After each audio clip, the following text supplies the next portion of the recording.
Hello दोस्तों, कैसे हैं सभी। आई होप आप बेटर होंगे। तो फिर से एक नए डे के साथ एक नया टॉपिक एक नई एनर्जी के साथ फिर से पढ़ने तैयार हैं। आज टॉपिक कवर करेंगे वह विजय साम्राज्य। सेकंड पार्ट है। फर्स्ट पार्ट ऑलरेडी हम लोग कवर कर चुके हैं। फर्स्ट पार्ट में हम लोग ये पढ़े कि इसका स्थापना कैसे हुआ और इसका स्थापना करने वाला कौन दो व्यक्ति थे और स्थापना हुआ तो कब हुआ और किस कारण से इसका अलग स्थापना हो गया और जो दो व्यक्ति थे वो जिसका स्थापना करने काम किए वो इससे पहले क्या किए। तो इन सब चीज़ को हम लोग पिछले वाला वीडियो में पढ़ लिए, यानी कि जो हरिहर थे और बुक्का थे उनके बारे में अच्छा से हम कवर कर चुके हैं पिछले वाला वीडियो में। और थोड़ा सा मैं यह भी पढ़ा था कि जब तुगलक वंश राज कर रही थी, जब दिल्ली सल्तनत में तुगलक वंश थी, उस समय विजय साम्राज्य का स्थापना कैसे हो पाया, कैसे संभव हो पाया, इसका पीछे वीडियो में बताया हुआ है। तो आज आते हैं सेकेंड पार्ट पे। आज हम लोग ये कवर करेंगे कि इसमें जो देवराय, ठीक है, Devaraya first and Devaraya second, जो कि सबसे ज़्यादा प्रसिद्ध, सबसे ज़्यादा बलशाली, सबसे ज़्यादा जो फेमस जो सुल्तान हुए सयम वंश का, विजय साम्राज्य में सयम वंश का सुल्तान थे। ये दो की कहानी क्या था, इनका इतिहास क्या रहा, इसको हम लोग समझने की कोशिश करेंगे। और थोड़ा सा लास्ट में हम लोग सालुब वंश के बारे में थोड़ा सा पढ़ लेंगे। थोड़ा सा इसका ज़्यादा दिन हिस्ट्री नहीं रहा है, थोड़ा सा हिस्ट्री है इसका, थोड़ा सा इतिहास रहा है, इसलिए उसको भी पढ़ लेंगे। तो चलते हैं बोर्ड पे, देखते हैं क्या है। सबसे पहले आप लोगों का बहुत बहुत स्वागत है आपका अपना चैनल डिफेंस क्लास पे। तो इसमें हम लोग ये पढ़ेंगे, पिछला वीडियो में बताया था कि देवराय प्रथम पहले शासक मतलब सुल्तान थे। तो उस समय दो तीन गो आदमी आए जो कि अलग अलग जगह से आए थे, विजय साम्राज्य में, विजयनगर में आए हुए थे। और किस कारण से आए समझेंगे जो। तो उस समय जो है से एक इटली के यात्री आए थे जिसका नाम निकोला कांटी था, जो कि देवराय प्रथम के शासनकाल में विजयनगर में आए। उसी प्रकार से देवराय प्रथम ने बहुत सारे जो दो तीन को काम किए जो कि बहुत अच्छे काम किए। देवराय जब विजय साम्राज्य बना, जब तुंगभद्रा नदी पर ये जब इस साम्राज्य का स्थापना हुआ तो उस समय पानी की किल्लत हो गई, वहाँ पानी उतना अच्छा से मतलब उपलब्ध नहीं हो पा रही थी। इसलिए देवराय प्रथम क्या किए कि तुंगभद्रा जो नदी था उस पर बांध बना दिए और अपने नगर में पानी को ले गए। इस कारण से वहाँ पे पानी की जो कमी थी वो पूर्ति हो गई। अब एक समस्या और थी कि सिंचाई कैसे किया जाए। खेती करने के लिए जो सिंचाई थी उसके लिए पानी घट रही थी, तो वहाँ के उस सिंचाई के लिए, पानी के लिए जो नदी को बांधा गया वो हरिंदा नदी को बांधा गया। तो देवराय प्रथम दो नदी को बांधे हैं, एक तुंगभद्रा जिसके किनारे विजय साम्राज्य से खुद बसा हुआ है, और एक और था हरिंद्रा जो कि सिंचाई के लिए यूज में लाने के लिए इस नदी को बांधा गया। अब आते हैं देवराय प्रथम सेकंड के बारे में। तो देवराय प्रथम की अब इससे पिछले वाला वीडियो में थोड़ा सा बहुत चीज़ जाने हैं, तो देवराय इसका पिछले वाला वीडियो जरूर देखना, उसके बाद यहाँ पे आओगे तो ज़्यादा समझ में आएगी।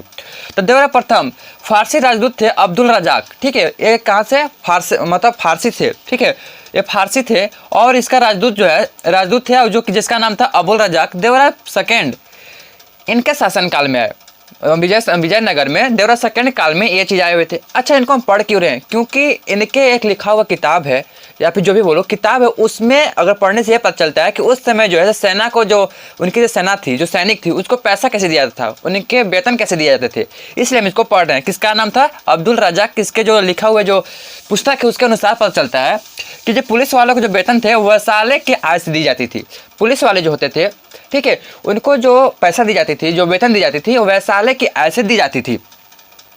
इनके दरबार में, देवराय सेकंड के दरबार में ज़्यादा दिन तक नहीं लेकिन कुछ समय के लिए एक तेलुगु कवि भी रहे थे जिसका नाम था श्रीनाथ, ठीक है। श्रीनाथ जो थे कुछ दिन तक देवराय सेकंड के जो हैं सो दरबार में रहे थे। किस लिए रहे थे अगला वीडियो में जानेंगे, ठीक है। उसको यहाँ पे बढ़ाएंगे तो फिर हम लोग अलग टॉपिक में घुस जाएंगे, इसलिए यहाँ पे उसको नहीं पढ़ रहे हैं। हम लोग अगला वीडियो में जब पढ़ेंगे तो उसको पढ़ लेंगे, ठीक है। तो श्रीनाथ कुछ दिन तक यहाँ रहे हुए थे देवराय सेकंड के दरबार में। फरीदा के अनुसार देवराय सेकंड ने 2000 मुसलमानों को जो है सो अपनी सेना में भर्ती करवाई थी। एक फरीदा लिखा हुआ है, ठीक है, फरीदा जो किताब है उसके हिसाब से अगर देखा जाए तो देवराय सेकंड जो है सो 2000 मुसलमानों को जो है से अपने सेना में, अपने सैनिक में जो है सो 2000 मुसलमान को जो है सो भर्ती करवाई थी। मुसलमानों को भर्ती कराई थी, सेना में भर्ती किया। देवराय सेकंड को जगवेडकर कहा गया, ठीक है। इनका मतलब इनको कहा जाता था कि ये जवेडकर है, इनका नाम, इसका और नाम था देवराय सेकंड का। मैं पहले ही बता चुका हूँ इसका पहले वाला वीडियो में कि जो सयम राजवंश का जो सबसे महान शक्तिशाली राजा हो पाया देवराय सेकंड ही था। देवराय सेकंड के एक और नाम है, उसको आप पिछले वाला वीडियो में पढ़ के आना, ठीक है। पढ़ लो यार, इंटरेस्टिंग है, तब पता चलेगा आगे की हिस्ट्री, ठीक है। जवेडकर थे, कहा जाता था इनको। किसको? देवराय सेकंड को। देवराय सेकंड ने संस्कृत गणित का महानाटक सुधा निधि एवं महासूत्र पर भाष्य लिखा।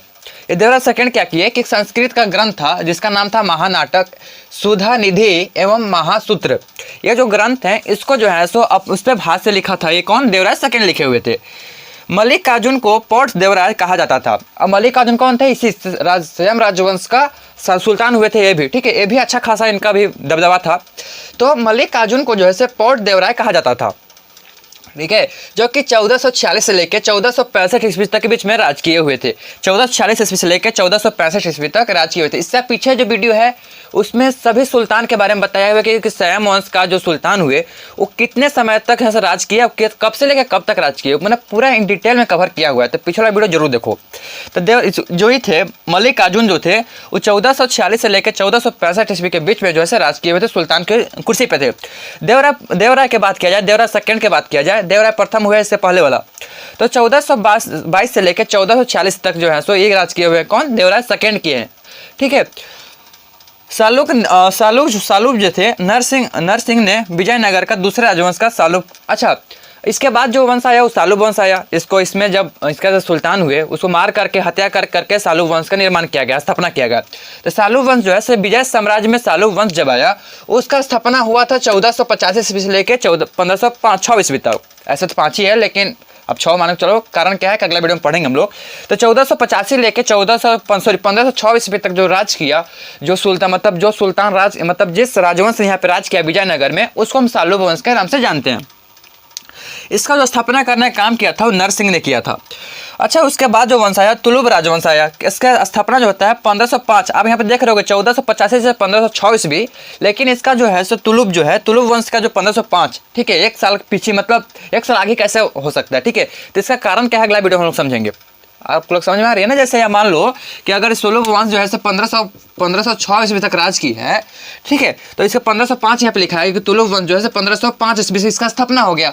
यानी कि 1 साल पहले कैसे हो गया? 1 साल बाद तक राज कर रहा है, उससे पहले इसका क्या रीजन है हम लोग अगले वीडियो में पढ़ेंगे, ठीक है। तो उसका अगला वीडियो में हम लोग मतलब कंफ्यूजन को खत्म कर लेंगे।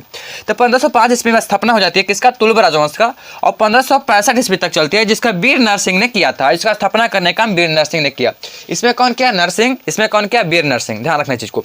तो अगला जो वीडियो होगा काफी इंटरेस्टिंग होगा। कारण क्या है कि उसमें हम तुलुब वंश के बारे में डीपली पढ़ेंगे, ठीक है। तुलुब वंश का थोड़ा सा इतिहास नहीं है, अच्छा खासा इतिहास है। उसमें ही 1-2 आदमी ऐसे 1-2 सुल्तान ऐसे हुए जो कि काफी फेमस हुए और काफी ज्यादा उन्होंने अपने जीवन में काल में बहुत सारे काम किए। तो ऐसे करते करके हम लोग इसको खत्म करेंगे। उसके बाद आएंगे बहमनी, ठीक है। जिस प्रकार से विजयनगर साम्राज्य का स्थापना हुआ है उसी प्रकार से बहमनी का हुआ है, वो भी तुगलक वंश के शासन काल में ही हुआ है। तो पढ़ेंगे अगला वीडियो जरूर देखना, और इससे पिछला वीडियो जरूर देखना, ठीक है। तो मिलते हैं अगले वीडियो में, तब तक आप लोग पढ़ाई करते रहें। All the very best, thanks for watching this video.